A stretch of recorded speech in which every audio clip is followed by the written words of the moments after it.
The smell of a doctor's waiting room is the same everywhere in America. It's a cocktail of antiseptic, stale coffee, and quiet anxiety.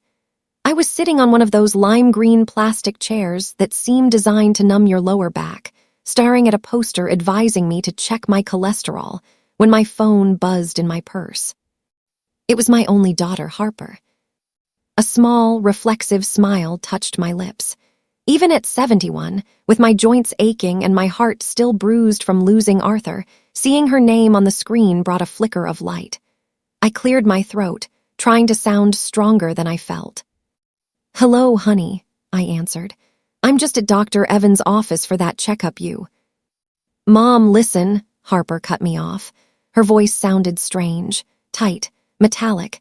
It lacked the warmth I had spent 45 years nurturing. It sounded like she was reading from a script she didn't fully understand or perhaps didn't care to. "We're going on a trip to Europe, tomorrow." "Europe?" I blinked, confused. "That sounds wonderful, honey, but isn't that sudden? Did Julian get time off work?" "We needed the money, Mom." She steamrolled over my question, her pace quickening. "I already sold the beach house and the car. The paperwork went through this morning. The wire transfer hit our account an hour ago. We need a fresh start." The air in the waiting room seemed to vanish. My hand gripped the phone so tight my knuckles turned the color of old parchment. You sold the beach house? Harper, that's not yours to sell. And the truck, Arthur's truck." "It's done, Mom. Don't make a scene. You don't need those things anymore. You're too old to drive that massive pickup, and the beach house was just sitting there gathering dust. It's better this way. We'll be gone for 6 months, maybe a year. Bye." And she hung up, just like that. The line went dead, returning to the black silence of a disconnected call. I pulled the phone away from my ear and stared at it, unable to comprehend the violence of what had just happened. 45 years. 45 years of changing diapers, of funding college tuition, of sewing prom dresses, of soothing heartbreaks. I had poured my entire soul into that girl, and she had discarded me like a wrapper from a piece of candy she'd already eaten. I sat there, frozen. Around me, a man was coughing into a handkerchief. A young mother was shushing a crying baby. Life was continuing, mundane and noisy, while my entire world had just been hollowed out. The beach house. I closed my eyes and I could smell the salt air. That house wasn't just wood and siding. It was the sanctuary Arthur and I had bought when Harper was 15. We had scraped together every penny, sacrificing vacations and new clothes for 5 years to afford that down payment. It was where we spent every 4th of July. It was where Arthur taught Harper how to grill a steak. It was where I thought I would spend my final years, watching the tide roll in. And the truck, oh God, the truck. Tears pricked my eyes, hot and stinging. That 1978 Ford F-150 wasn't just a vehicle, it was Arthur. I let my mind drift back, escaping the sterile clinic for the warmth of my kitchen 6 months ago. The memory was so vivid it hurt. It was a Tuesday.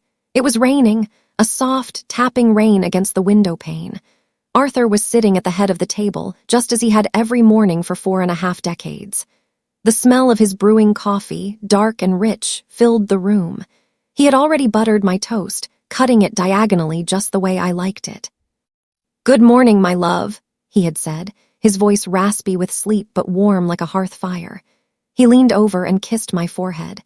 I could smell his aftershave, Old Spice and sawdust. He had been planning to wax the truck that afternoon. He treated that old Ford like a second child. He'd wash it every Sunday, change the oil religiously, and always park it in the shade of the big oak tree so the dashboard wouldn't crack. "Good morning, Arthur," I had replied, pouring the cream. He took a sip of his coffee, smiled at me, that crinkly-eyed smile that had made me fall in love with him in 1979. And then the cup slipped. It shattered on the linoleum. The sound was like a gunshot. He didn't scream, he just slumped.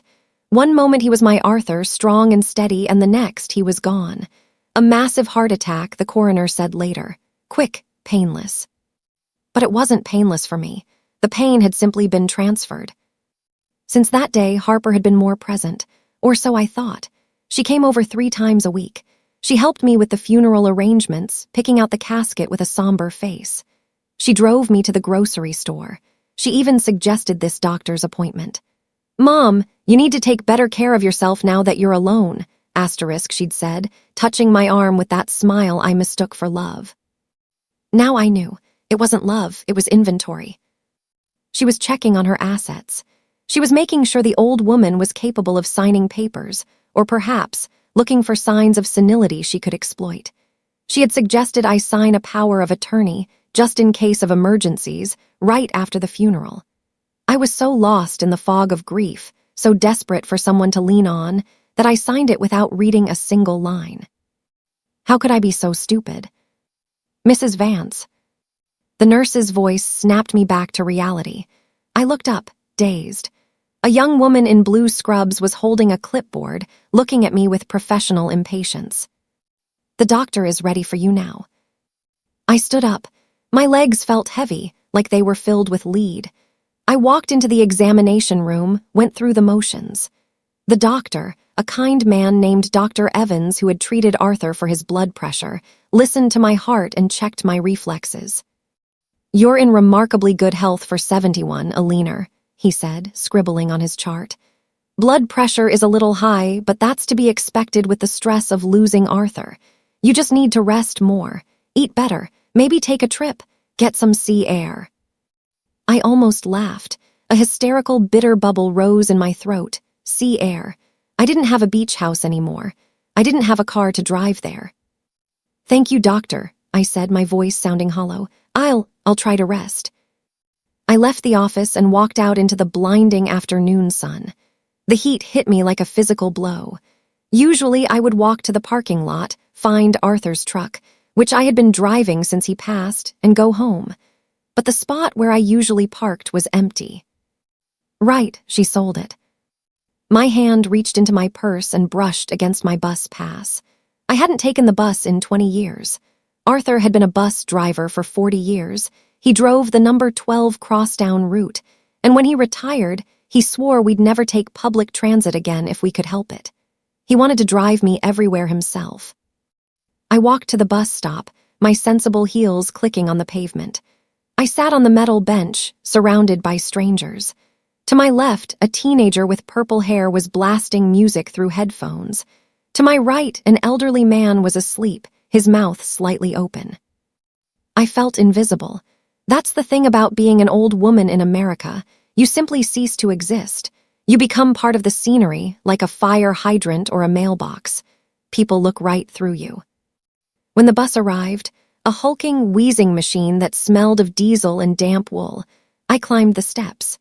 I tapped my card and found a seat by the window. As the bus lurched forward, I watched the city of Seattle roll by. We passed the bakery where Arthur used to buy me bear claws on Sundays. We passed the park where Harper learned to ride a bike. Every corner of this city was painted with memories of a life that felt like it belonged to someone else. I saw people rushing on the sidewalks, businessmen in suits shouting into phones, couples holding hands. They all had their secrets. They all had their tragedies waiting in the wings. But as the initial shock of Harper's call began to fade, something else started to take root in my chest. It wasn't sadness anymore. It was a cold, hard clarity. Harper thought she had stripped me bare. She thought she had left me with nothing but a small pension and a broken heart. She thought I was just a confused old widow who would wither away in silence. I leaned my head against the cool glass of the window. She doesn't know. The thought whispered through my mind. My dear daughter doesn't know. I got off the bus 3 blocks from my house. The walk was difficult. My knees were aching, and the grocery bags I had picked up earlier felt heavier with every step. My house, a modest 2-story Victorian we had bought in the 80s, stood at the end of the cul-de-sac. The lawn was getting a little long. Arthur would have hated that. I unlocked the front door and stepped inside. The house was silent, not the peaceful silence of a library, but the heavy, suffocating silence of a tomb. The late afternoon sun was filtering through the sheer curtains, casting long, stretching shadows across the living room carpet. Dust motes danced in the beams of light. I put the groceries on the kitchen counter, but didn't unpack them. Instead, I walked straight to the master bedroom. I stood in the doorway, looking at the bed we had shared for so many years. Arthur's side was still perfectly made, the pillow fluffier than mine because no one had slept on it for 6 months. My eyes drifted to the dresser. It was a heavy oak piece, scarred from years of use. "Eleanor." I could almost hear his voice in the room. "Put this in the drawer. Open it only when you feel ready." 3 days before he died, it seemed like a lifetime ago, Arthur had come home from his investment club, a weekly meeting he claimed was just a bunch of old guys drinking coffee and complaining about the government. He had handed me a thick manila envelope. He looked serious that night, not worried but solemn. I had taken it, laughed it off, and shoved it in the bottom drawer underneath my winter sweaters. And then he died. And in the tsunami of grief, the funeral, the endless casseroles from neighbors, Harper's sudden helpfulness, I had completely forgotten about it. Until today, until the moment Harper hung up the phone. My hands were trembling as I walked to the dresser. I knelt down, my joints popping, and pulled open the bottom drawer. It smelled of lavender sachets and wool. I pushed aside a stack of cardigans. There it was. The manila envelope. It looked innocuous, just a standard office envelope, sealed with tape. But as I picked it up, I realized it was heavy, much heavier than it should have been. On the front, in Arthur's neat, blocky handwriting, the handwriting of a man who filled out logbooks for a living, was my name, for Eleanor, my heart. I sat on the edge of the bed. The mattress creaked, a familiar sound that made my heart ache. The house was getting darker now, the shadows lengthening into gloom, but I didn't turn on the lamp. I took a deep breath, inhaling the lingering scent of the room, lemon polish and old dreams. I slid my thumb under the flap of the envelope and tore it open. I reached inside and pulled out a stack of papers. The first thing I saw was a letter. It was written on yellow legal pad paper. "My dearest Eleanor, asterisk. If you are reading this, it means I am gone. I'm sorry I have to leave you, my love. I tried to stay as long as I could.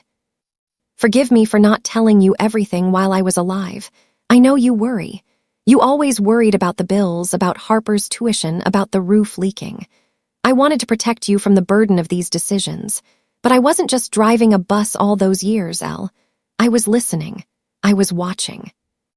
I invested our savings, not in safe, low-interest bonds like I told you. I took risks. I bought land when the market crashed. I bought into businesses when everyone else was selling. I listened to the bankers who rode my bus every morning to the financial district. We don't just have the beach house, Elle. We have an empire. You are rich, my love.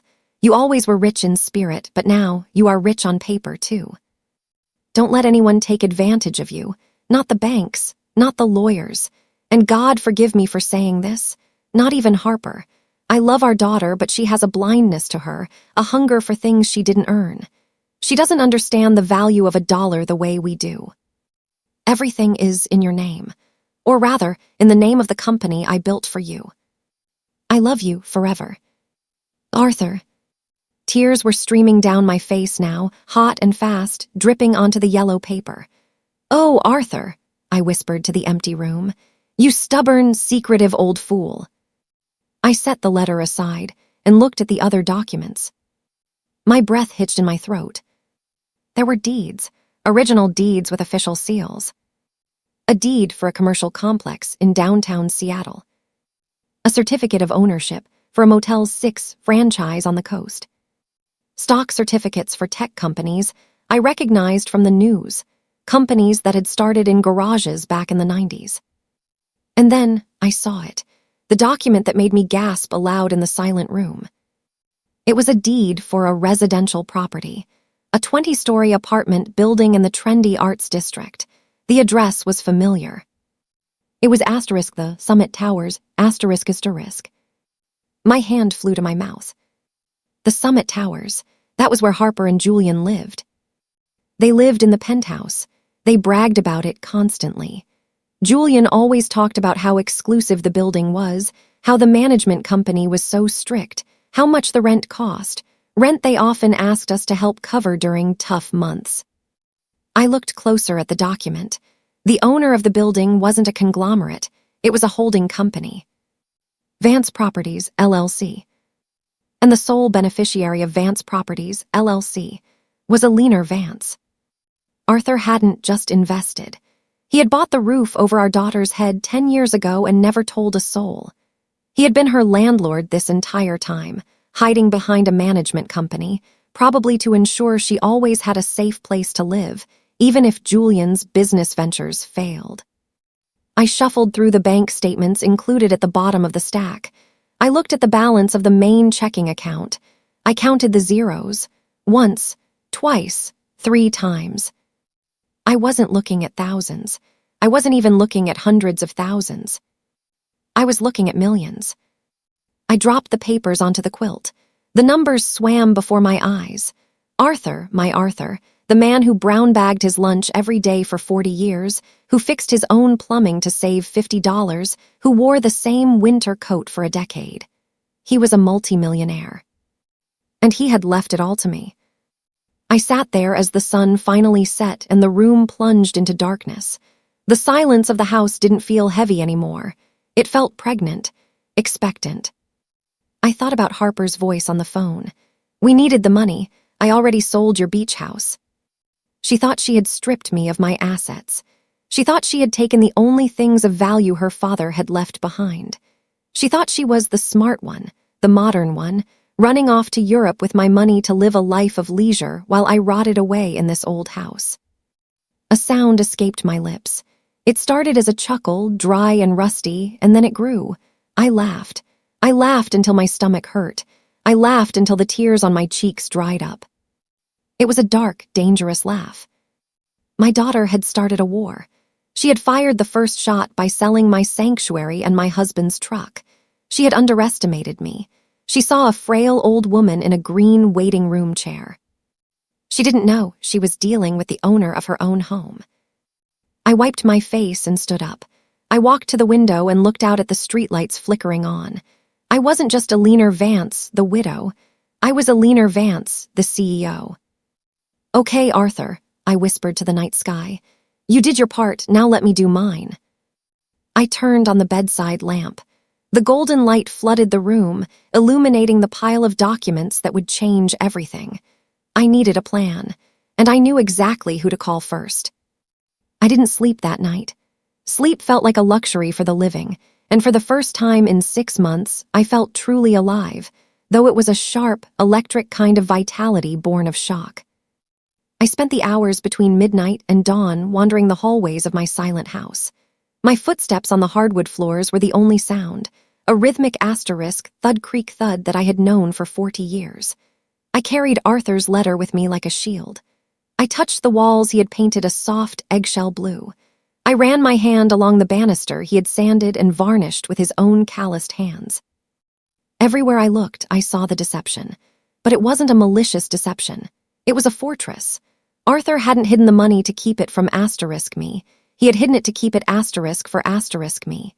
He knew, with that quiet, terrifying wisdom of his, that if Harper had known about the millions while she was growing up, she would have rotted from the inside out. He had tried to protect her from her own greed. But he had failed. The greed was there anyway, festering like mold in a damp basement. By the time the sun began to bleed a pale, watery gray through the kitchen blinds, I had come to a decision. I wasn't going to be the victim in this tragedy anymore. I wasn't going to be the poor Mrs. Vance who needed charity and pity. I went to my closet. For the last 6 months, I had worn nothing but grays, blacks, and navy blues, the uniform of the grieving. I pushed those hangers aside with a violent rattle. My hand landed on the wine-colored dress. It was a silk wrap dress, elegant and timeless. Arthur had bought it for me for our 40th anniversary. "It makes you look like a movie star, Elle," he had said, his eyes dancing. "Like someone who runs the show." I pulled it out. I stripped off my nightgown and showered, scrubbing my skin until it tingled. I put on the dress. It still fit perfectly. I sat at my vanity and applied makeup for the first time since the funeral, a little foundation to hide the dark circles, a touch of blush, and a coat of lipstick. When I looked in the mirror, The woman staring back wasn't the trembling old lady from the doctor's waiting room. Her jaw was set. Her eyes were hard. She looked like a woman who owned a 20-story apartment building in downtown Seattle. "Good morning, Alina," I whispered to my reflection. "Time to go to work." Mr. Silas Bennett's law office was located in a pre-war building in Pioneer Square, the kind with an old-fashioned cage elevator and marble floors that echoed when you walked on them. Silas had been Arthur's lawyer for decades, though I had only met him a handful of times, usually to sign standard wills or tax documents. When I walked into his office, the receptionist, a young woman with bright pink glasses, looked up and did a double take. I wasn't the slumped, weeping widow she probably expected. I walked past her desk with my head high. "I have an appointment with Mr. Bennett," I said. "Alina Vance." Silas came out of his office a moment later. He was a man of about 60, with a shock of white hair and a suit that looked expensive but comfortably worn. He had a kind face, the face of a man who had seen everything and was surprised by nothing. "Alina," he said, extending a hand. His grip was warm. "It's good to see you. You look, well." "I'm doing better, Silas," I said. "We have business to discuss." He led me into his office, a room that smelled of old leather, pipe tobacco, and dust. I sat in one of the wingback chairs while he took his seat behind a massive mahogany desk. "I was sorry to hear about Harper leaving," Silas said gently. "It must be hard being alone in the house." "Harper has made her choices," I said, my voice steady, "and now I need to make mine." I reached into my oversized tote bag and pulled out the manila envelope. I placed it on the desk between us. "Arthur gave me this before he died," I said. "I finally opened it yesterday." Silas looked at the envelope, then at me. A flicker of recognition crossed his face. "Ah, the in case of emergency file. Arthur told me you might come in one day." "You knew?" "I knew he had investments, Alina. I handled the legal framework for Vance Properties, LLC, but Arthur was very private about the specifics. He wanted to manage the portfolio himself. He said he liked the math, said it kept his brain sharp while he was driving the bus." "Open it, Silas. I need you to see exactly what investments we're talking about." Silas put on his reading glasses and opened the envelope. As he began to sift through the deeds and bank certificates, the polite, professional expression on his face began to crumble. His eyebrows shot up. He paused over the deed for the Summit Towers. He picked up the bank statement for the offshore investment account. He let out a low whistle.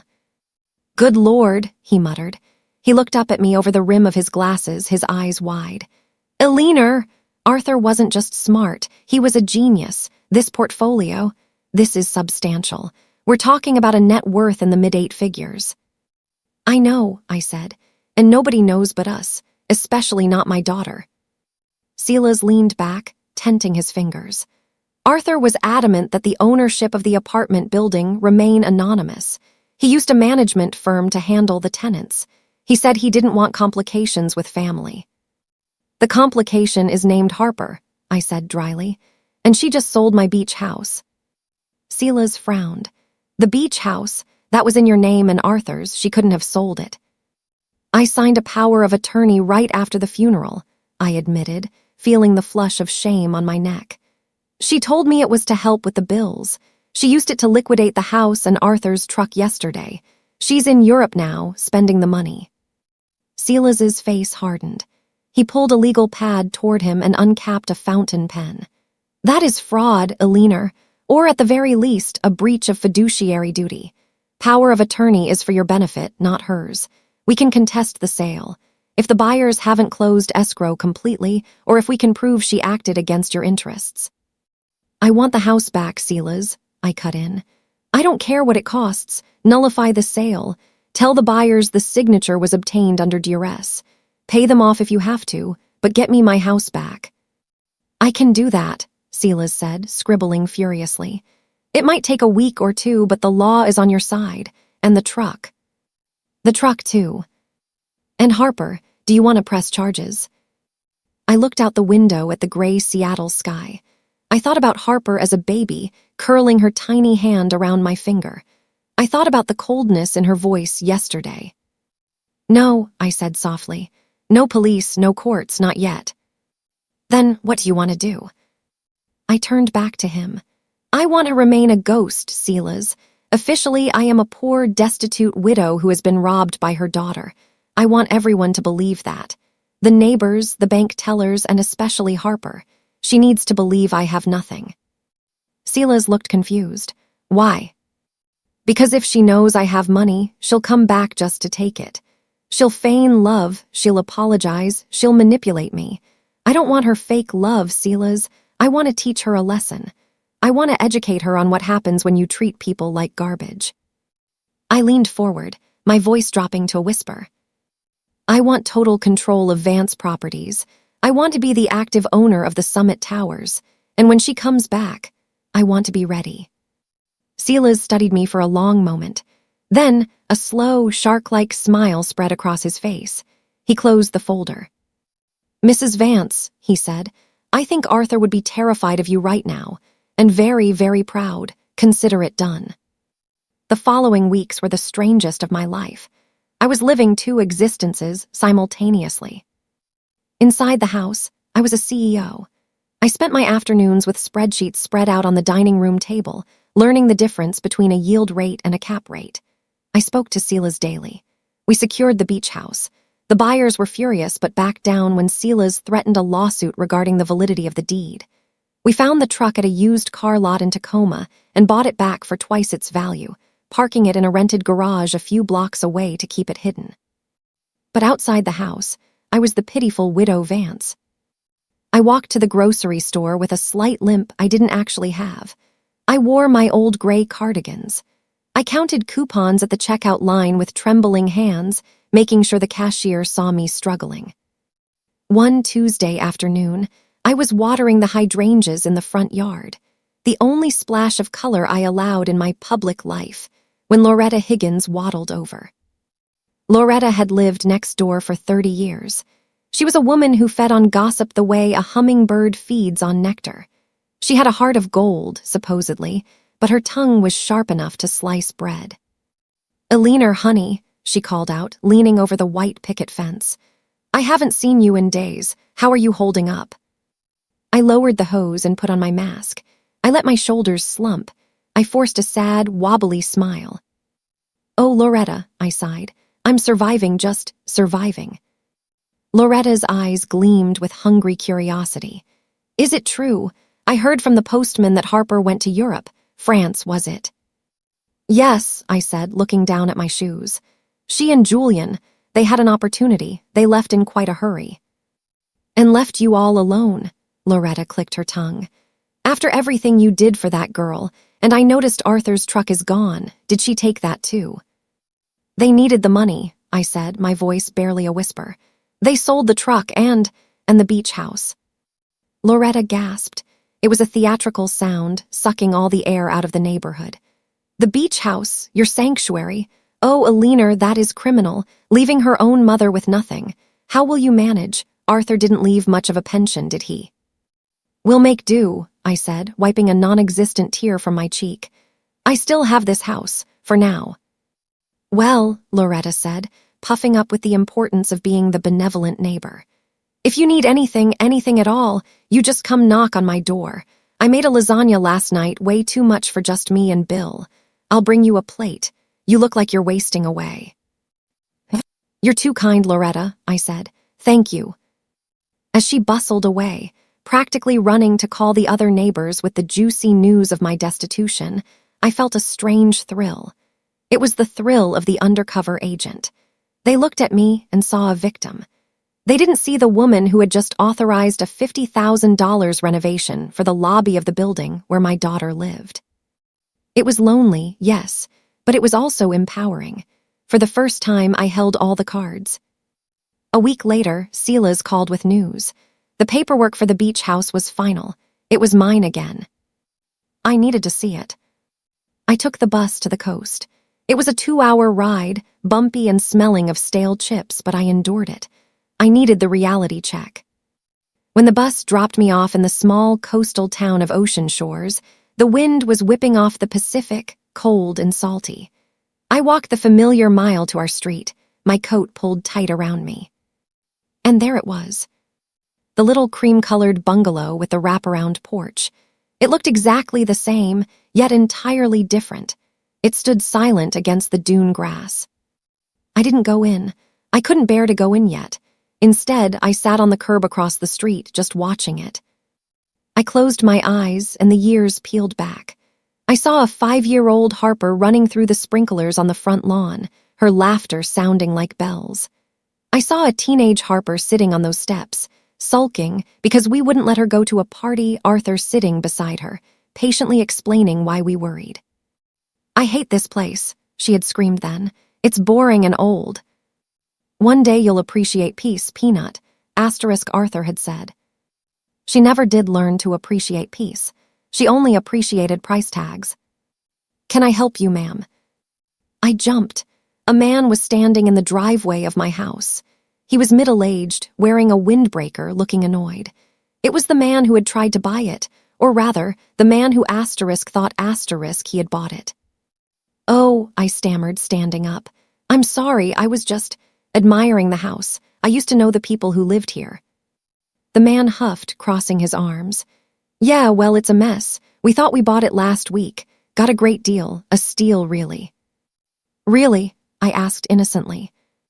"Yeah, the daughter sold it to us, told us her mother was, well," he tapped his temple with his index finger, "senile, said the old lady was in a home and they needed to liquidate the assets fast to pay for her care.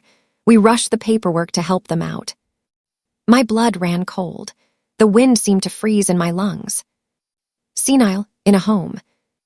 That was her story. That was how she justified it to strangers. She hadn't just stolen from me, she had erased me. She had painted me as a vegetable, a burden that needed to be managed, just so she could get quick cash for her European vacation. "That's terrible," I managed to say. "And then," the man continued, kicking a pebble, "turns out the sale was illegal. Lawyer called us, threatened to sue us for predatory purchasing. Said the mother is fine. Now we have to vacate. A huge waste of time." He looked at me closely. "You okay, lady? You look pale." "I'm fine," I said, my voice hardening into steel. "I'm just realizing something." "What's that?" "That memories can be very deceiving." I turned and walked away. I didn't look back at the house. I didn't cry. The sadness that had been lingering in the back of my throat evaporated, replaced by a cold, sharp anger. She had called me senile. She had buried me before I was even dead. I took the bus back to the city in a daze of fury. When I got home, the house was dark, but I didn't turn on the lights. I went straight to the phone and dialed Sela's. "Mrs. Vance," he answered on the second ring. "Is everything all right?" I went to the beach house, Sela's. How was it?" "Educational," I said. "The would-be buyer told me Harper said I was senile and in a nursing home." Silence on the other end, then a heavy sigh. "I'm sorry, Alina." "Don't be sorry," I said. "Be effective. Do you have control of the Summit Towers yet?" "As of this morning," Sela's said. "We've restructured the management company. You are officially the sole decision-maker for all tenant issues, though your name is shielded behind the LLC." "Good." I looked at the photo of Arthur on the mantel. He looked so kind, so forgiving, but Arthur wasn't here, and I had to be the parent now. "Sela's," I said, clutching the phone cord. "I want you to draft a letter for Harper." "An eviction notice." "Yes, but not just a notice. I want it timed perfectly." "She's in Europe, Alina. She won't receive it." "I know, but she'll be back. That money won't last forever, especially with Julian's spending habits. And when she comes back, she'll go straight to the apartment she thinks she owns, or thinks Julian owns."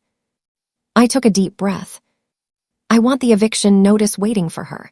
Give her 30 days from the day she steps foot in that lobby. Cite owner move-in or renovation, whatever legal clause hurts the most. This is a harsh move, Alina. If you evict her, she'll be homeless. She has no car, no beach house to run to, because you own them all. Exactly, I said. She stripped me of my home. Now she needs to understand what it feels like to have the rug pulled out from under her. She needs to know what it feels like to have nowhere to go. And then, Silas asked. And then, I said, looking at my reflection in the dark window, we'll see if she remembers she has a mother. I hung up the phone. Outside, the stars were coming out, cold and distant. I wasn't the sweet, baking grandmother anymore. I was the lesson she never learned. I'm ready, Arthur, I whispered. I'm going to save her, but first I have to break her. The rumors started the way they always did in our neighborhood, like a slow leak in a ceiling, dripping one drop at a time until the whole room was soaked. It had been 3 weeks since I had reclaimed the beach house, 3 weeks of living like a secret agent in my own life. I was still wearing my faded cardigans to the grocery store, buying generic brands while my bank account balance sat quietly in the 8 figures. I was waiting, and I knew exactly who would bring me the signal that the wait was over. It was a Tuesday morning, overcast and gray, typical for Seattle. I was sweeping the front porch, putting on a show of arduous labor for anyone watching, when I saw Loretta Higgins power walking toward my house. Her floral muumuu was flapping in the wind, and her face was flushed with the high-octane fuel of fresh gossip. Eleanor, put down that broom," she shouted from the sidewalk. I leaned on the handle, feigning exhaustion. "Good morning, Loretta. Is everything all right?" She unlatched the gate and marched up the steps, breathless. "All right, honey, nothing is all right. Have you heard about Julian?" My heart did a little skip, but my face remained a mask of confusion. "Julian? No, I haven't heard anything. I haven't spoken to Harper in weeks. Is he sick?" "Sick," Loretta snorted. "He's a crook, Eleanor, a bona fide con artist. My brother-in-law works at First National, and he told me the bank is investigating Julian for loan fraud. Massive amounts. Apparently he was taking out loans against assets he didn't even own." "Oh my," I said, pressing a hand to my chest. "That doesn't sound like Julian. He's a businessman." "He's a broke businessman," Loretta whispered conspiratorially, leaning in close enough that I could smell her peppermint tea breath. "And that's not the worst of it. The doorman at the Summit Towers, you know my niece dates him. He said Harper came back last night." I gripped the broom handle tighter. "Harper is back, from Europe." Yes, and get this, she was alone. No Julian, just Harper dragging 2 suitcases, looking like she'd been dragged through a hedge backward. And she didn't even have her keys, Eleanor. The doorman had to let her in with the master key because she was crying so hard she couldn't speak. There it was, the confirmation. "Alone," I whispered, allowing a genuine tremor into my voice. "My poor girl." "I thought you should know," Loretta said, patting my arm with genuine sympathy mixed with the thrill of the tragedy. "If she's back and Julian is in trouble, well, you might be getting a visitor soon." "Thank you, Loretta," I said softly. I need to go inside." I closed the front door and leaned against it, exhaling a breath I felt I'd been holding for a month. The game had entered its next phase. Harper was back. She was in the apartment. And waiting for her on the kitchen counter of that penthouse was a letter from Vance Properties, LLC **. I didn't have to wait long. The next morning at 8:15 a.m., the phone rang. I was sitting at the kitchen table, drinking coffee from Arthur's favorite mug. I stared at the phone for a moment. I knew who it was. I cleared my throat, summoned the ghost of the frail, confused widow, and picked up. "Hello? Mom." The voice was jagged, broken. It was the sound of a woman who had been holding it together for a transatlantic flight and had finally shattered. "Harper?" I asked, injecting surprise into my tone. "Honey, I thought you were in France. Is everything okay?" "Mom, nothing is okay." She was sobbing now, hysterical. "I'm in Seattle. I came back last night. Edward. Julian left me, Mom. He left me in Paris." "He left you?" I sat down, though I was already sitting. "What do you mean?" "He ran off with a 25-year-old waitress. There was no business deal, Mom. It was all a lie. He just wanted to get to Europe to escape the debt collectors here. He spent all the money from the beach house, the money from Dad's truck. It's all gone. He took the cash and vanished." I closed my eyes. Hearing it confirmed was painful. Not for the money, I had plenty of that, but for the sheer waste of it. The betrayal. "Oh, honey," I cooed. "I'm so sorry." "That's not even the worst part," she choked out. "I just woke up and found a letter on the counter. Someone slid it under the door while I was sleeping." "A letter?" "It's an eviction notice, Mom. It says I have 30 days to vacate the premises due to owner restructuring. 30 days. And it says if I don't leave, the sheriff will remove me." "Eviction?" I asked, my voice trembling just the right amount. But Julian said you owned that apartment. He always told us it was an investment." "He lied," Harper screamed. "He lied about everything. We were renting. We were paying rent to some company called Vance Properties, and apparently we haven't paid in 3 months. I'm going to be homeless, Mom. I have no husband, no money, no car, and now no home." Vance Properties, Arthur had named the company after us. The irony that she was screaming the name of her own family's company without recognizing it was almost poetic. "I don't know what to do," she wept. "I'm scared." This was the moment, the fork in the road. A part of me, the mother part that had bandaged her scraped knees, wanted to tell her everything. "Come home, honey. I own the building. I have millions. You're safe." But then I remembered the coldness in her voice at the doctor's office. "We needed the money. Bye." She didn't need a savior yet. She needed a reality check. "Where are you now?" I asked. "I'm sitting on the floor of the living room. They turned off the cable. Mom, can I come see you?" "Of course," I said gently. "Come home." I don't have a car. I sold your truck, remember?" Her voice hitched with a sudden, belated flash of guilt, or maybe just inconvenience. "Take a cab, Harper. I'll pay for it when you get here." "Okay, I'm coming. Please don't be mad at me." "Just come home." An hour later, a yellow cab pulled up to the curb. I watched from behind the lace curtains. The woman who stepped out of the taxi was a shadow of the person who had left. Harper had always been impeccable, manicured nails, blowout hair, designer clothes that screamed status. The creature standing on my sidewalk looked like a refugee from a luxury disaster. She was wearing a Chanel trench coat, but it was wrinkled and stained with what looked like coffee. Her hair was pulled back in a messy knot. Her face was pale, stripped of makeup, revealing dark, purple bruises of exhaustion under her eyes. She dragged 2 massive suitcases out of the trunk, struggling with the weight. I walked out to the porch. I didn't run. I walked slowly, leaning on the doorframe. "Mom," she whispered. She left the bags on the sidewalk and ran to me. She collapsed into my arms, sobbing into my shoulder. She smelled of stale airplane air and expensive perfume that had turned sour. "He took everything," she wailed. "He took it all." I patted her back. It felt bony. "Come inside, Harper. Let's get you some tea." We sat in the kitchen, the same kitchen where she had grown up, the same table where she had sat doing homework. Now she sat there with her head in her hands, shaking. "Tell me," I said, placing a mug of chamomile tea in front of her. "Slowly." She took a shaky sip. "It was all a scheme, the business in Europe." He said he had investors. He said we needed the cash from your house to bridge the gap until the funding came through. But as soon as we got to Paris, he started spending like a maniac. 5-star hotels, dinners, clothes. When I asked about the business, he got angry. She wiped her nose with a napkin.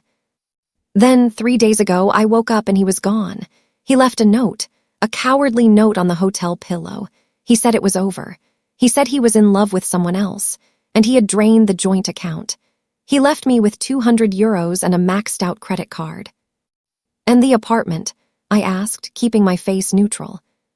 "He never owned it," she spat. "He told me he bought it 5 years ago, but the eviction notice. It says we were tenants at will.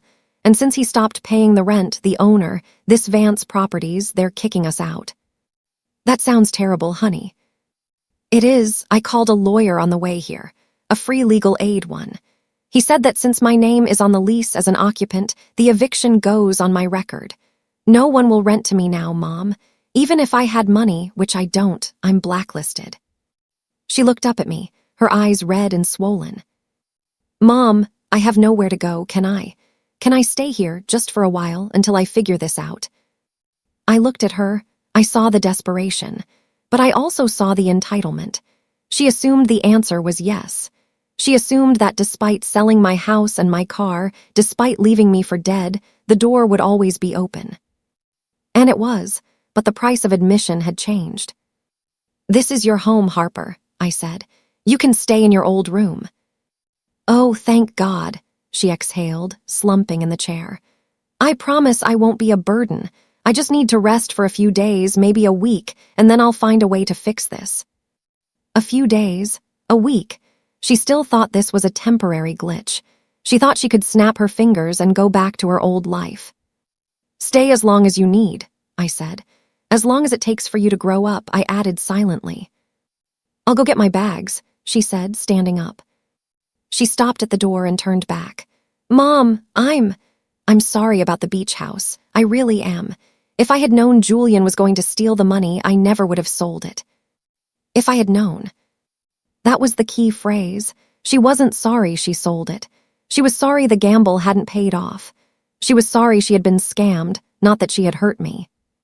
"We'll talk about that later," I said. "Go get your things." Harper moved into her childhood bedroom. It was a time capsule of the 90s, posters of boy bands on the walls, a shelf full of dusty paperbacks. Seeing her there, a grown woman of 40 surrounded by teenage artifacts, highlighted just how much she had regressed. I was in the kitchen preparing a simple dinner, tomato soup and grilled cheese, comfort food, when Harper walked in. She was holding a small, sleek envelope. "Mom," she said, her brow furrowed, "I found this." "Found what?" "In one of the suitcases. It was tucked into the lining of Julian's briefcase. I grabbed his briefcase by mistake when I was packing. It looks just like my laptop bag. I was looking through it for any papers that might help me with the police, and I found this." She held it out. It was a small, cream-colored envelope. On the front, in handwriting that made my heart stop, was written, "Eleanor." It was Arthur's handwriting. My hand trembled as I took it. This wasn't the big manila envelope. I had never seen this before. "Julian must have found it," Harper said, confused. "Maybe when he was going through Dad's things in the study after the funeral. Why would he keep it?" I knew why. Julian was a scavenger. If he found an envelope from Arthur, he would have kept it hoping it contained money or account numbers. He probably hid it, planning to open it later, and in his panic to flee, forgot about it.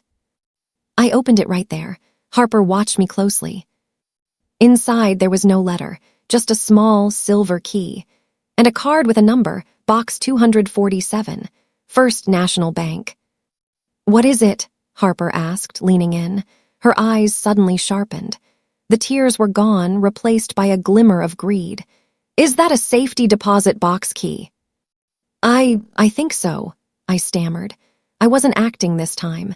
I genuinely didn't know Arthur had a safety deposit box. "Mom," Harper breathed, "do you think there's money in there? Maybe Dad left cash or bonds." I looked at the key, then at my daughter. She was like an addict looking for a fix. She had just lost everything. Yet the moment a glimmer of easy wealth appeared, she forgot her grief. She forgot her apology. She just saw a lifeline that didn't require work. "I don't know, Harper," I said, tucking the key into my pocket. "Your father never mentioned this." "We have to go to the bank," she said urgently. "Tomorrow morning. Mom, if there's money in there, we can fix everything. I can pay off the debts Julian left in my name. I can get my credit back. We can buy a new car." Suddenly it was we asterisk. "We can go tomorrow," I said, turning back to the stove to hide my expression. "Right now, we need to eat." Dinner was a quiet, suffocating affair. The only sounds were the clinking of spoons against ceramic bowls. Harper ate mechanically. She had showered, but she still looked ragged. "I can't believe he did this to me," she muttered, breaking the silence. "I gave him the best years of my life. I supported his dreams. I introduced him to all the right people." "You trusted him," I said. "I did, and look where it got me. Back in my mother's house, eating grilled cheese." She said it with such disdain. as if sitting at my table, eating the food I bought, was a punishment. "It could be worse," I said quietly. "You could be on the street, you could be alone." "I am alone, Mom," she snapped. "You don't understand. I lost my status, my friends. They're all going to know. The eviction notice will be public record. Julian's fraud will be in the papers. I'm a laughingstock." "You have your health," I said. "You have your family." "Family doesn't pay the bills," she retorted. Then she caught herself. She looked at me, realizing she had gone too far. I didn't mean it like that. I'm just stressed." "I know." "But that key," she said, her eyes lighting up again. "Mom, seriously. Dad was a bus driver, but he was frugal. Maybe he saved gold or rare coins. If there's even $10,000 in there, it would be a start." I looked at her across the table. She was desperate, yes, but she was looking for a shortcut. She wanted the magic key to erase her mistakes. She didn't want to rebuild, she wanted to be rescued. I thought about the millions sitting in the accounts under the name Vance Properties *. I could write a check right now that would clear her debts, buy her a condo, and restore her status. But if I did that, she would never change. She would find another Julian. She would sell my house again the moment I died. "We'll see what's in the box tomorrow," I said, standing up to clear the dishes. "But Harper." "Yeah." "Don't get your hopes up. Your father was a simple man. It's probably just paperwork." "We have to hope," she whispered. "It's the only thing I have left." I looked at her, really looked at her. "No, honey," I thought. "You have me, and I love you enough to let you fail." "Go to sleep," I said aloud. "Tomorrow is going to be a long day." As she walked up the stairs, dragging her feet, I took the silver key out of my pocket. It felt cold and heavy. Arthur had one last surprise for us, and knowing Arthur, it wasn't just money. It was a message. I turned off the kitchen light, leaving us in the darkness, waiting for the dawn to reveal what remained of our past. The vault at First National Bank smelled of cold steel, dust, and old money. It was a silence that felt heavy, pressurized, like being underwater. Harper stood next to me, her hands clasping and unclasping in front of her trench coat. She was vibrating with a manic sort of hope. I held the small silver key Arthur had left us, the key found in the lining of a trader's briefcase, and handed it to the bank officer. "Box 247, I said. The officer, a young man with a stillness that suited the room, slid the long metal box out of the wall. He carried it to a private viewing room and left us alone. "Open it, Mom," Harper whispered. "Please, God, let there be cash." I lifted the lid. There was no cash. There were no stacks of $100 bills bound in rubber bands like in the movies. Instead, there was a collection of velvet pouches, soft and worn with age. Harper let out a sound that was half gasp, half sob. "Pouches, what is this?" She grabbed the first one and dumped it onto the table. A stream of light spilled out. It was my grandmother's emerald brooch. Next came the pearl necklace Arthur had given me for our 30th anniversary. Then, a diamond tennis bracelet I had thought was lost years ago. Arthur must have found it and put it here for safekeeping. Finally, a heavy gold watch that had belonged to Arthur's father. "Jewelry," Harper said, her voice flat. "It's just jewelry." "It's our family history," I said softly, picking up the brooch. "Your great-grandmother wore this when she came to Ellis Island. Arthur saved for 3 years to buy these pearls." Harper wasn't looking at the history. She was looking at the appraisal value. Her eyes darted from the emerald to the gold watch, doing mental math. "Real emeralds?" she asked. "Yes." "And the pearls, Mikimoto?" "Yes." She took a deep breath, wiping her face with her sleeve. Okay, we can work with this. It's not cash, but it's liquid. The gold is high right now. The diamonds retain value." I felt a cold knot tighten in my stomach. "Harper, these are heirlooms. Your father put them here to keep them safe, not to be pawned." "Safe for what, Mom?" She turned to me, her eyes wild. "To wear in your coffin. I'm drowning. The creditors called me 3 times this morning before we left the house. They're threatening to garnish wages I don't even have. They're talking about fraud charges because of the loans Julian took out in my name. I need money today. I looked at the treasures on the table. Arthur had saved these for a rainy day. Well, it wasn't just raining, it was a hurricane. You want to sell them, I stated. I have asterisk to sell them, she corrected, her voice trembling. I don't have a choice, unless you have money you haven't told me about. The question hung in the air. I had millions. I had the power to snap my fingers and make this entire nightmare vanish. I could buy the bank we were standing in. But if I did that, Harper would learn nothing. She would learn that Mommy always fixes the mess. She would never understand the weight of consequence. I have my pension, I lied, my heart breaking a little. And the house, but we can't eat the house.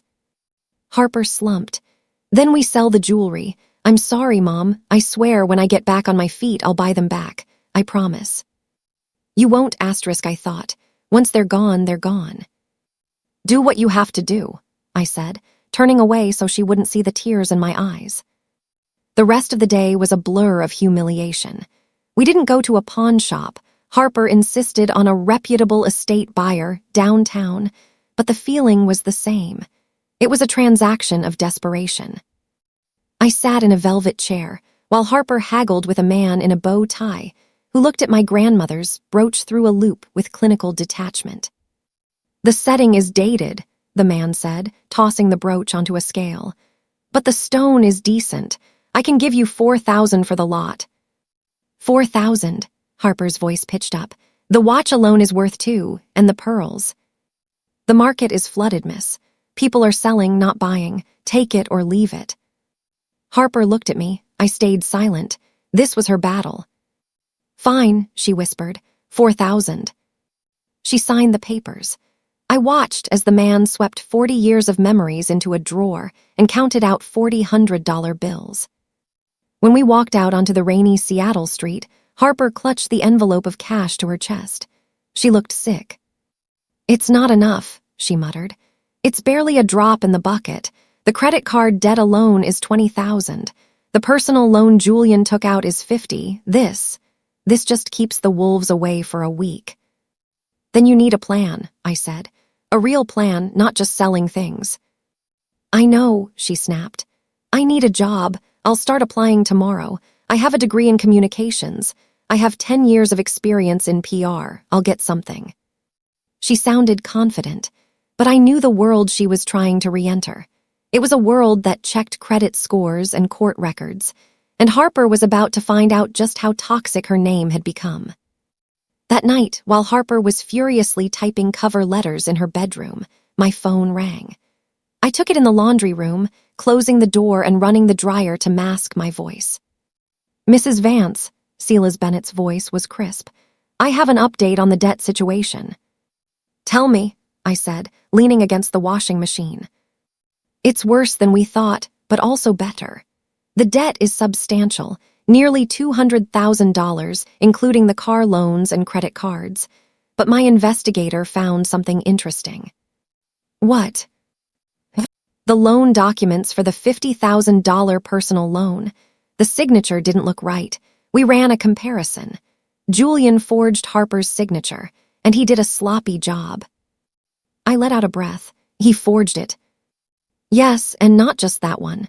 We found evidence that he opened 3 credit cards in her name without her knowledge. Mrs. Vance, this changes everything. If we go to the police and file a fraud report, Harper isn't liable for those debts. We can wipe out nearly 70% of what she owes. She'd be a victim of identity theft, not a debtor. My hand tightened on the phone. She wouldn't have to pay. No, it would take some legal maneuvering, which I can handle, but she would be clear. I looked at the door. I could go upstairs right now. I could tell Harper, you're free. Julian is a criminal and you don't owe a dime. I could see the relief on her face. I could see her shoulders drop. And then I saw what would happen next. She would blame it all on Julian.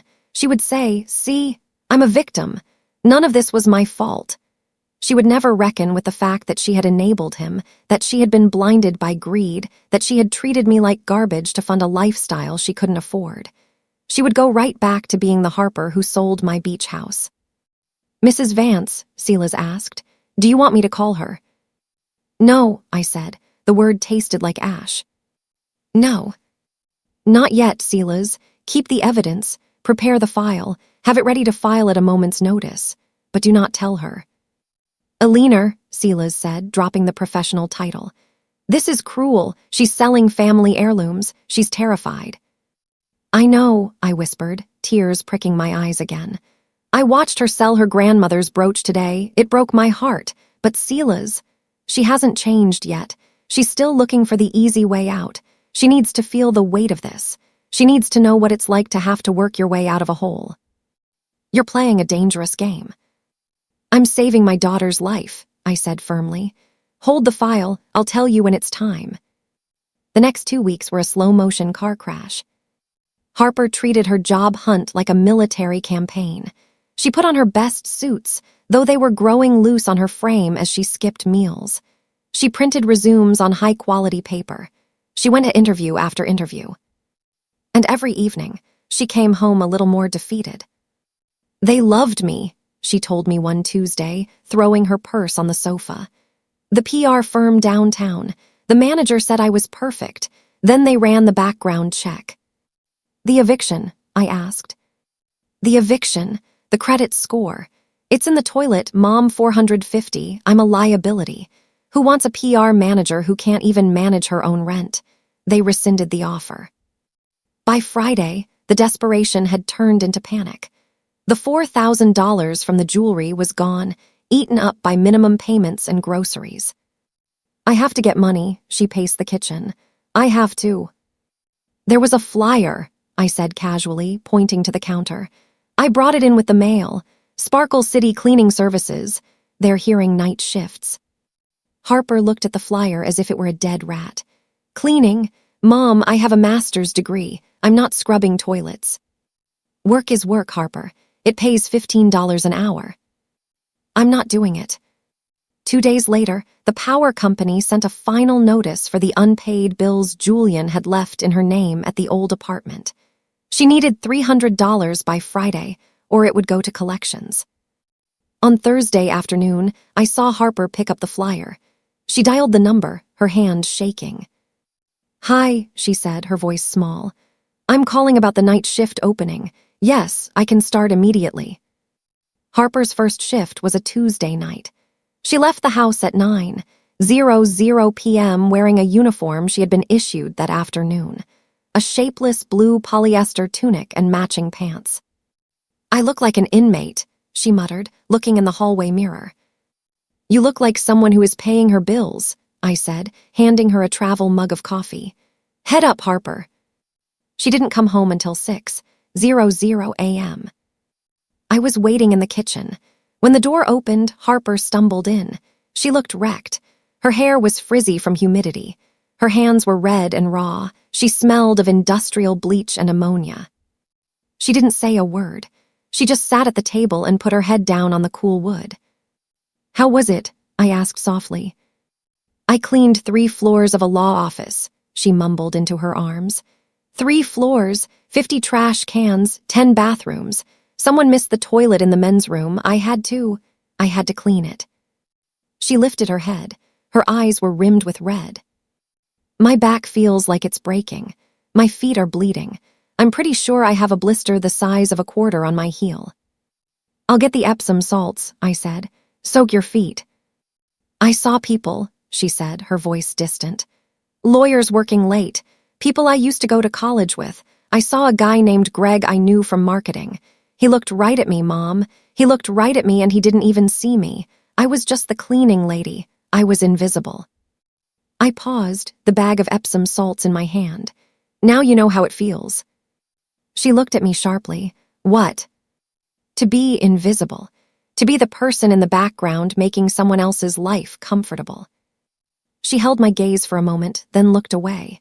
Yeah, I guess I do. The turning point came in the 3rd week. Harper was exhausted, a ghost haunting my house during the day and scrubbing floors at night. But something was shifting. The complaining had stopped. It was replaced by a grim, silent determination. She came home one morning with a strange expression on her face. Not defeat, but something contemplative. "You're home late," I said. "It's nearly 7. "I missed the bus," she said. "I was talking to Hattie." "Who is Hattie?" "Hattie Miller. She's the supervisor. She's 65, Mom. She's been cleaning that building for 20 years.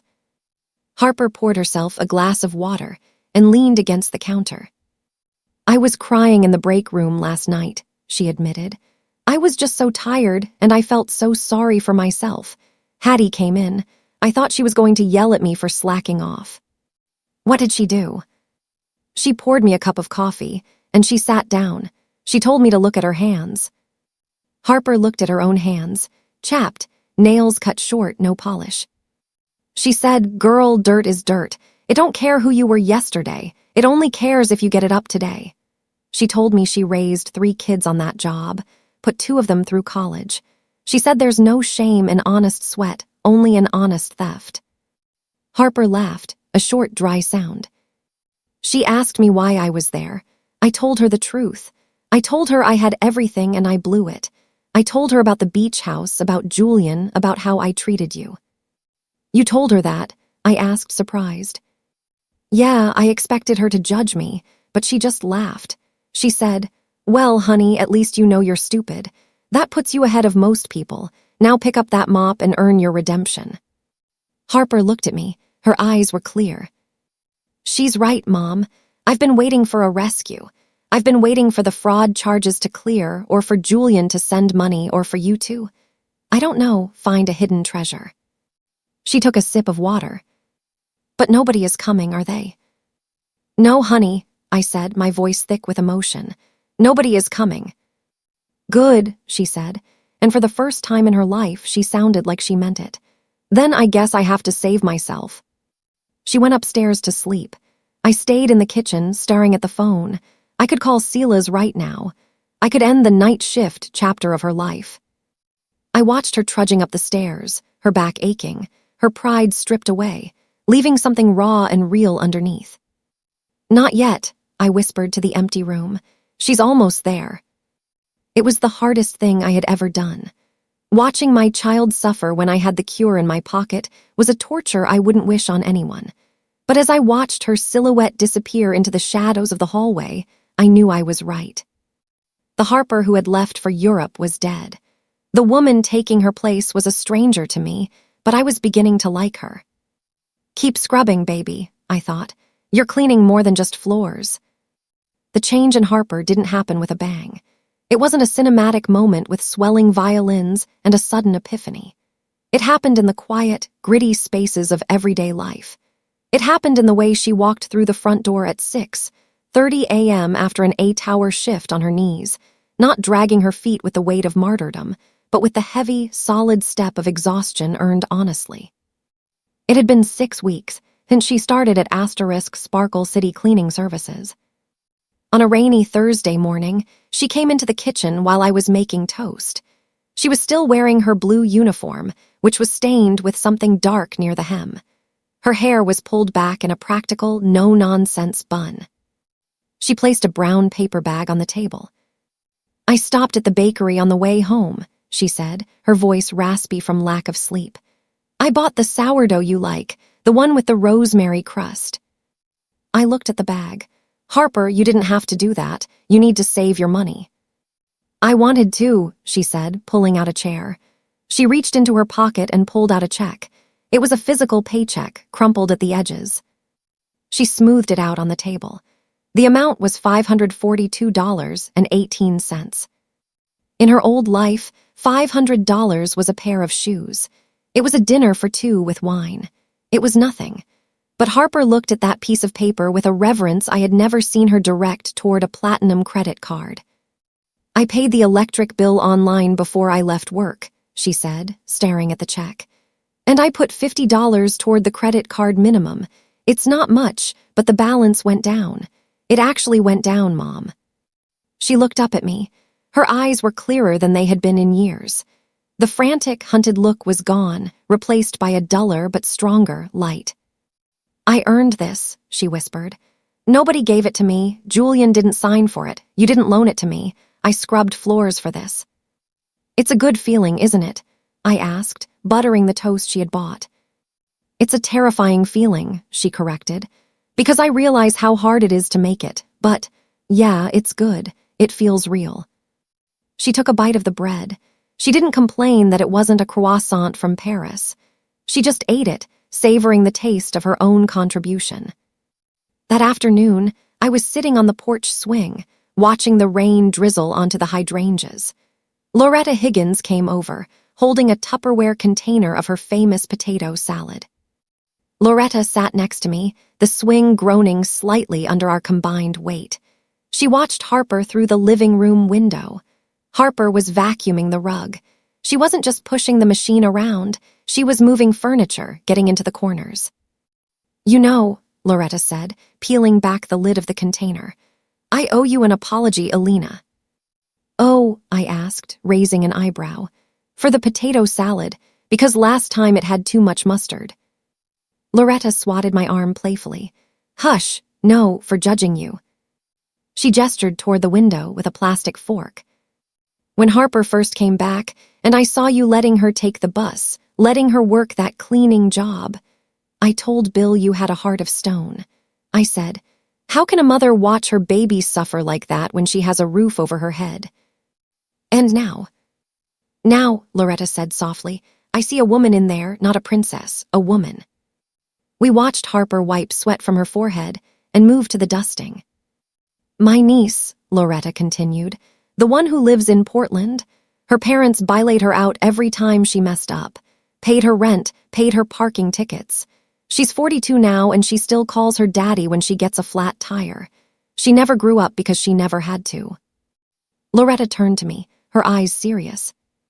You took a gamble, Alina, a hard one.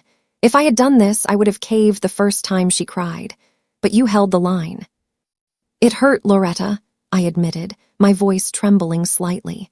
Every day, I wanted to write her a check so badly my hands ached. I know, she said, patting my hand. But look at her, she's standing taller, you didn't break her, you forged her. I looked through the glass. Harper was humming to herself as she dusted the mantel. She carefully picked up the photo of Arthur, the one she used to ignore, and wiped the frame with a tenderness that made my throat tight. She's almost ready, I whispered. Almost.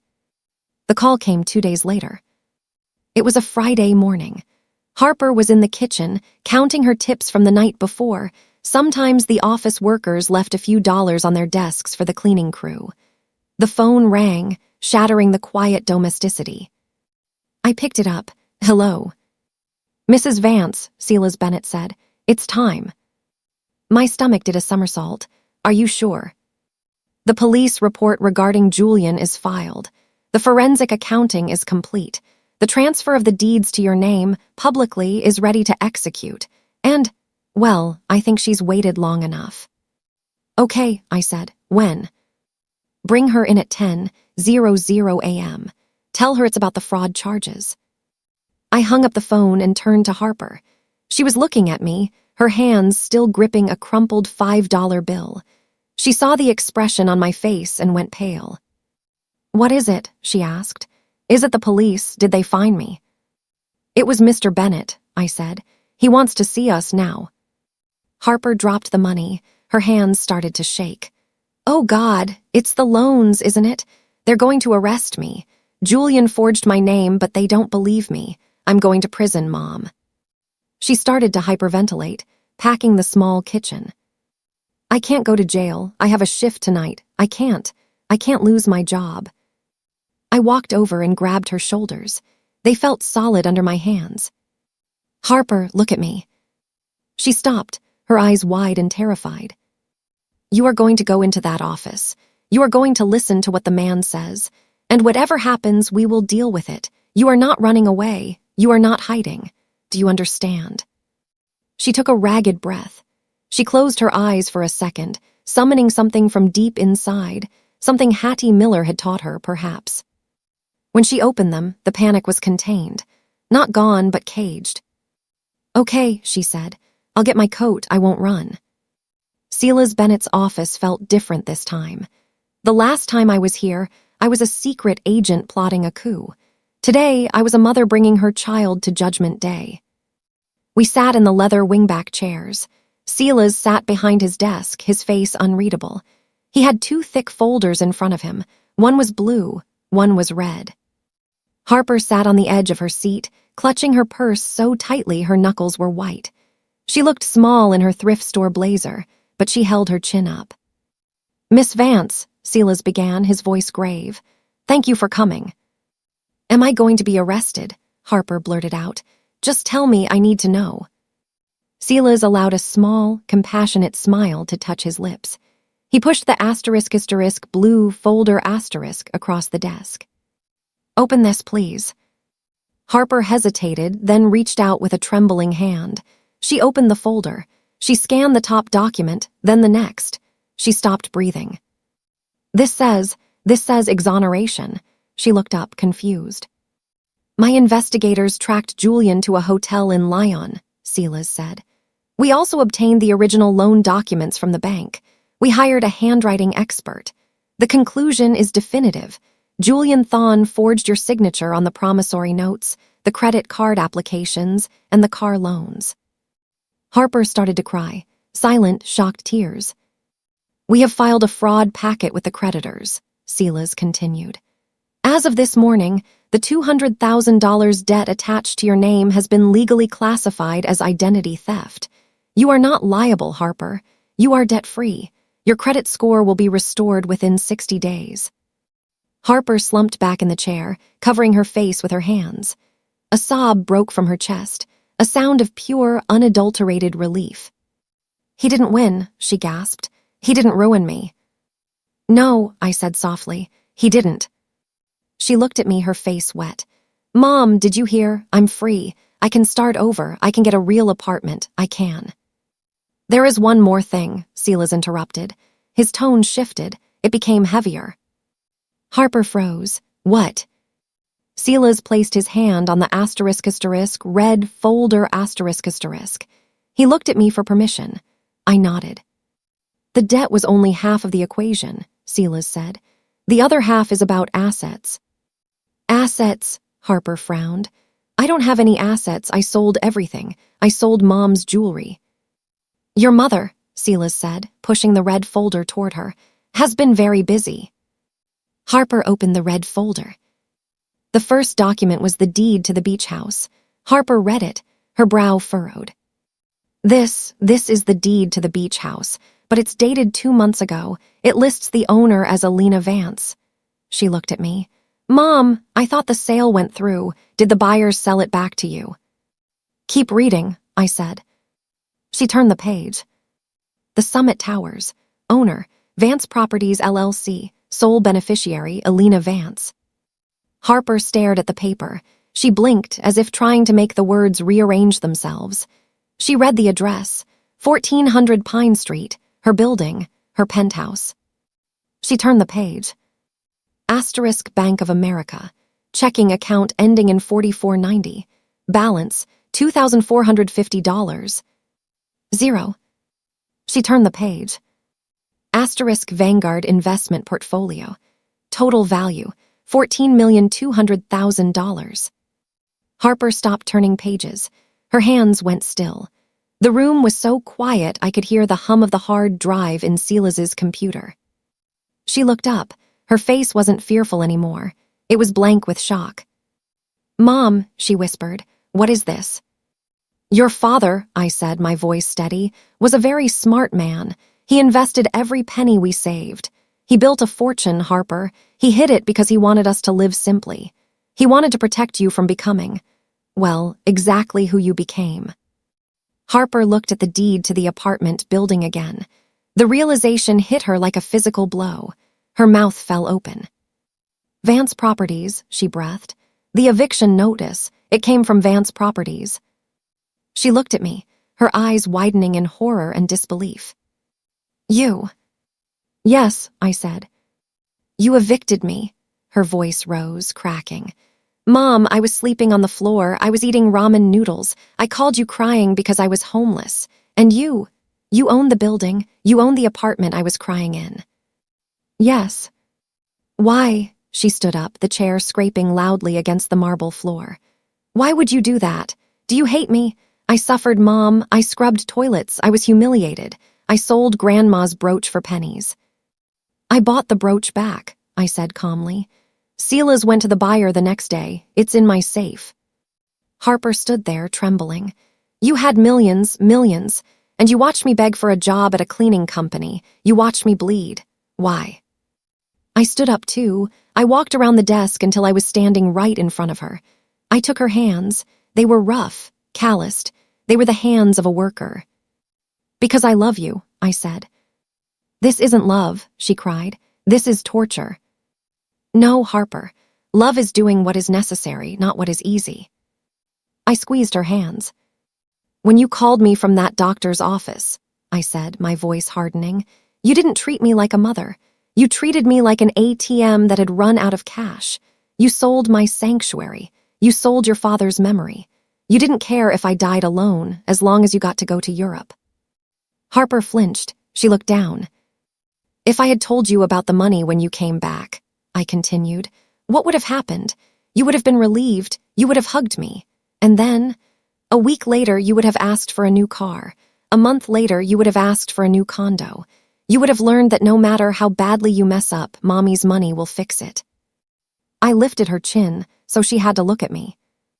I didn't want to rescue you, Harper. I wanted to save you. There is a difference. What's the difference? She whispered, tears spilling over. A rescue is temporary. It pulls you out of the fire, but it doesn't teach you how not to get burned again. Saving you? That means changing who you are. I needed you to know what it feels like to have nothing so you could appreciate having something. I needed you to earn your dignity, not buy it. I let go of her hands. Look at yourself, Harper. You walked in here ready to face prison. You didn't run. You didn't blame me. You stood tall. The Harper who went to Europe would have run. The Harper standing here today is strong. You built that strength. Not me, not the money, you. Harper stood frozen for a long moment. She looked at the red folder full of millions.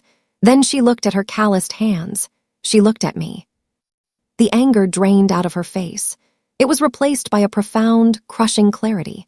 She collapsed back into the chair, burying her face in her hands. I was awful, she sobbed. I was so awful to you. Yes, you were. I deserved it, she mumbled into her palms. I deserved every toilet I scrubbed. I deserved every blister. No one deserves to suffer, I said, sitting beside her. But sometimes we need to suffer to see the truth. She lifted her head. Her makeup was ruined, her eyes swollen. She looked beautiful. Mom, she said, her voice shaking, can you ever forgive me, not for the money, but for thinking I was better than you, for thinking Dad was just a bus driver? I forgave you the moment you brought me that sourdough bread, I smiled, stroking her hair. I forgave you when I saw you get up and go to work when you wanted to quit. We sat there for a long time, the silence in the office feeling warm and heavy. Silas, who had been quietly observing, cleared his throat. So, he said gently, now that you know the full picture, Harper, you have resources. You are the heir to a considerable estate. You don't need to work at Sparkle City Cleaning anymore. We can set up a trust allowance starting today. Harper wiped her face with a tissue. She looked at the red folder. Then she looked at the clock on the wall. It was 11:30 a.m. No, she said. Silas blinked. Excuse me. I said no, I mean, thank you, Mr. Bennett. It's amazing, it's unbelievable, but I can't quit today. Harper, I said, you have $14 million. You don't need to scrub floors tonight. She turned to me, and there was a steel in her eyes that was pure Arthur. I'm on the schedule, Mom. Hattie is off tonight because her arthritis is acting up. If I don't go in, the team will be short-handed. They'll have to stay until 4:00 a.m. to finish my section. She stood up and smoothed her thrift store blazer. I gave them my word, and honestly, I need to finish this week. I need to know that I finished what I started. I don't want to walk away just because I suddenly got rich. That's what the old Harper would have done. She picked up her purse. I'll take the allowance, maybe next month. I want to pay for my own groceries for a little while longer. Silas looked at me. His jaw was slightly unhinged. I looked at my daughter, and my heart swelled so big I thought it might burst. "Okay," I said, standing up and linking my arm through hers. "Then let's go home. You need to get some sleep before your shift." We walked out of the office, leaving the millions of dollars sitting on the desk. We walked out into the Seattle rain, not as a rich widow and her heiress daughter, but as two women who knew exactly what they were worth, and it had nothing to do with the numbers in a bank account.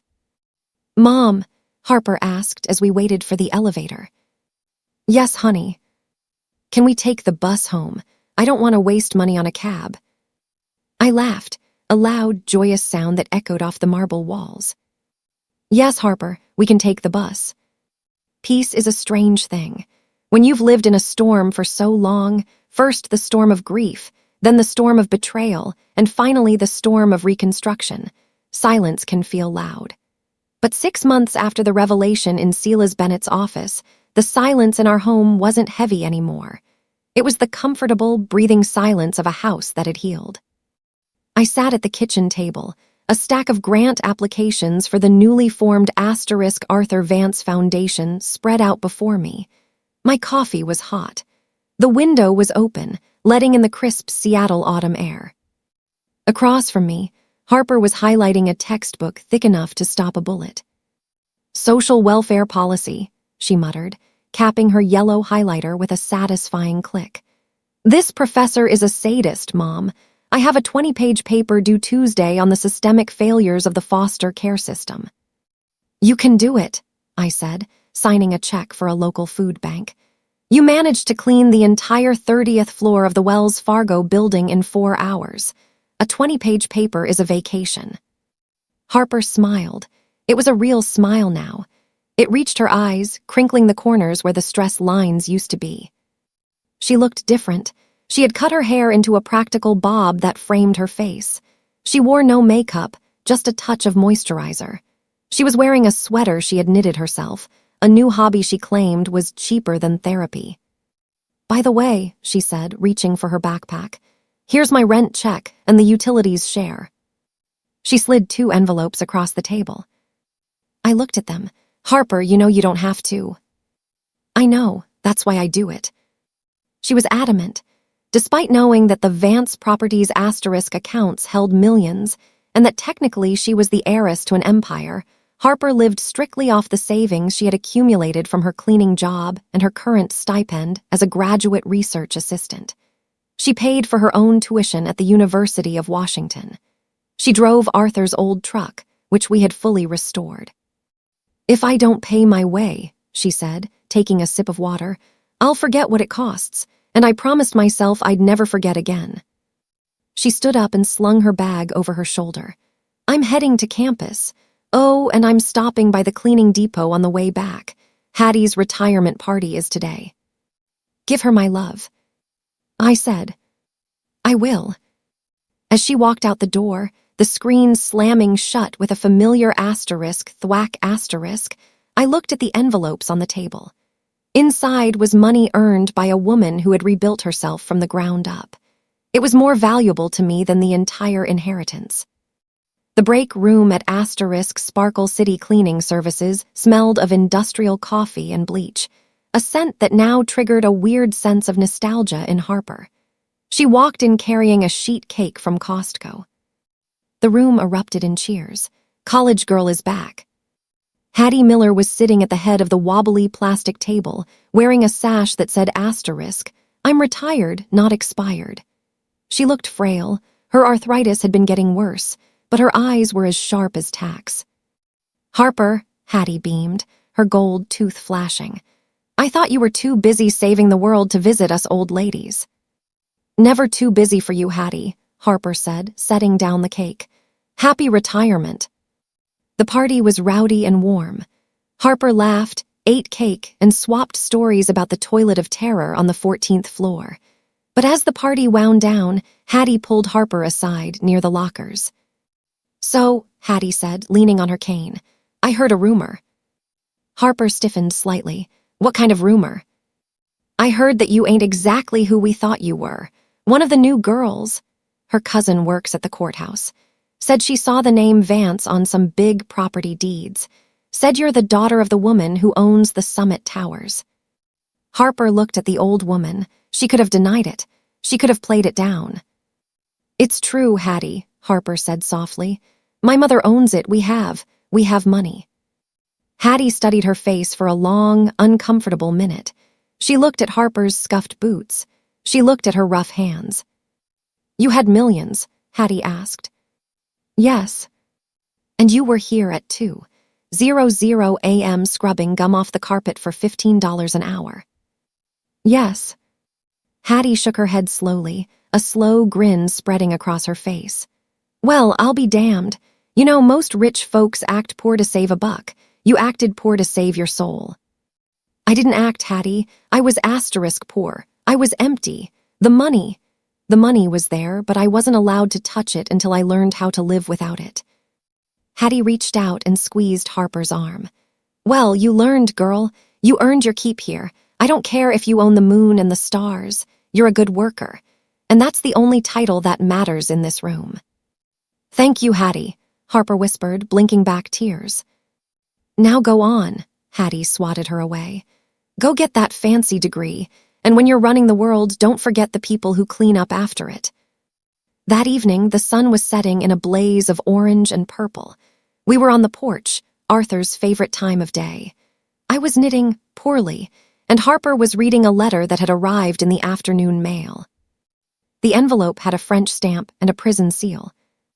It's from Julian, she said calmly. My needles stopped clicking. What does he say? Harper scanned the page. Her face remained completely impassive. No anger, no longing. It was the face of someone reading a grocery list written in a language they didn't speak. He says prison is hard, she summarized. He says the food is terrible and he's learning French, but only the bad words. He says he thinks about me every day. She flipped the page. He says he's sorry. He says he realizes now that I was the best thing that ever happened to him. And, she let out a short, dry chuckle. He asks if I could possibly send him some money for the commissary. He says he'll pay me back when he gets out. The audacity, I hissed, feeling the old anger flare up. After everything he did, he asks for money. Harper looked at me, and her expression was serene. Let him ask, Mom. It doesn't matter. Aren't you angry? No, she said. She folded the letter back into the envelope. Anger requires energy. It requires connection. I don't feel connected to him anymore. He's just a stranger who taught me a very expensive lesson. She stood up and walked to the recycling bin by the side of the house. Wait, I said. Don't you want to burn it or rip it up? Why? Harper shrugged. It's just paper.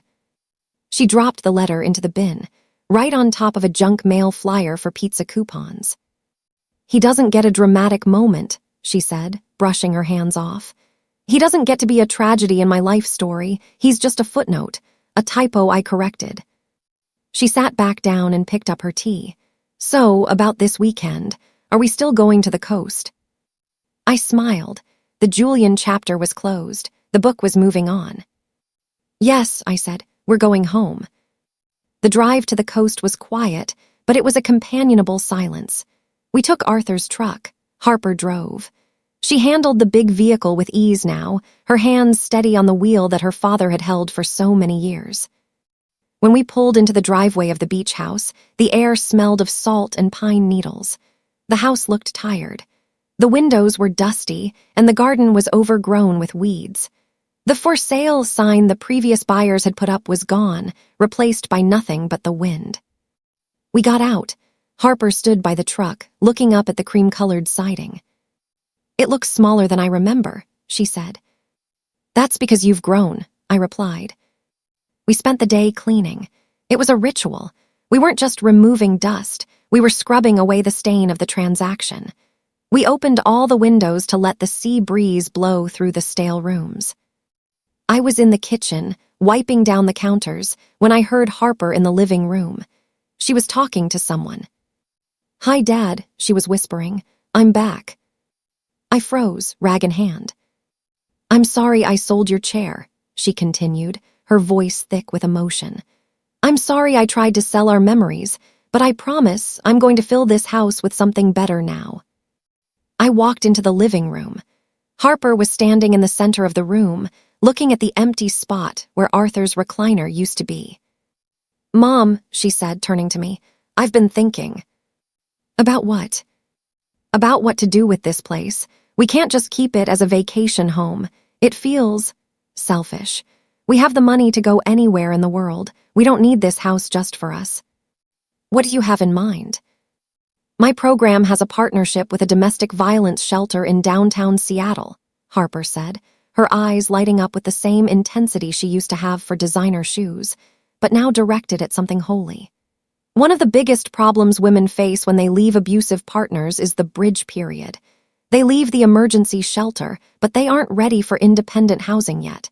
They need a quiet place to heal, to think, to breathe." She gestured around the room. "This house healed me, Mom. The quiet here, the ocean. It helps you think.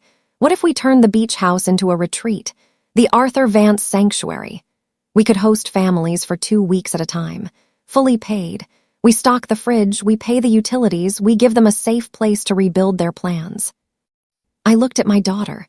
I looked at the house Arthur had built with his overtime pay.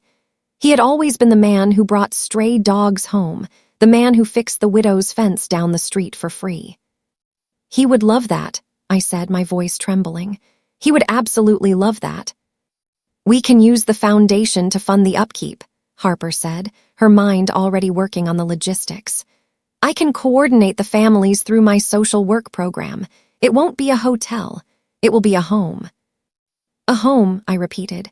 "Yes." We spent the rest of the afternoon not just cleaning, but planning. We measured rooms for new bunk beds. We made lists of supplies needed, toys for the kids, soft blankets for the mothers, books for the shelves.